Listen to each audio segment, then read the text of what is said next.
electricity people. I wanted to cover this little thing here that, oops, kind of went down too low there.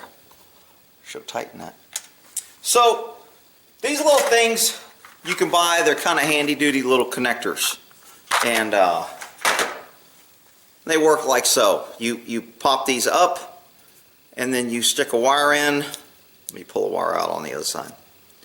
So when these are up, you stick a wire in, get it down in there, you close it, and it locks it in. And it's pretty good on a straightaway.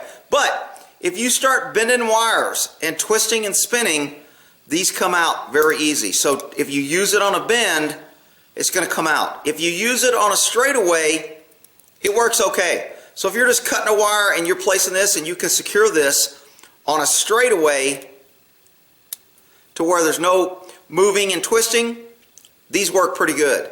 But if there's any type of movement, bending, where you're readjusting, etc., this will pop out every time.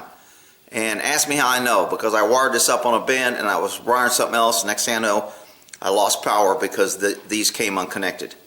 So straight away, they work pretty good. Any bends or anything, I wouldn't use them. So, and again, this needs to be probably your last connection after you're finished manipulating, moving a wire, because any loose wiring, and I even put duct tape, or not duct tape, electrical tape around here and around this, doesn't matter. It's still, over time, they pop out. So again, good for securing and leaving. If they're mounted great, they hold good. Otherwise, any movement, not so good. All right, I figured I would cover those because I had to learn the hard way by backtracking. All right, and those are little thingies. Well, in that there.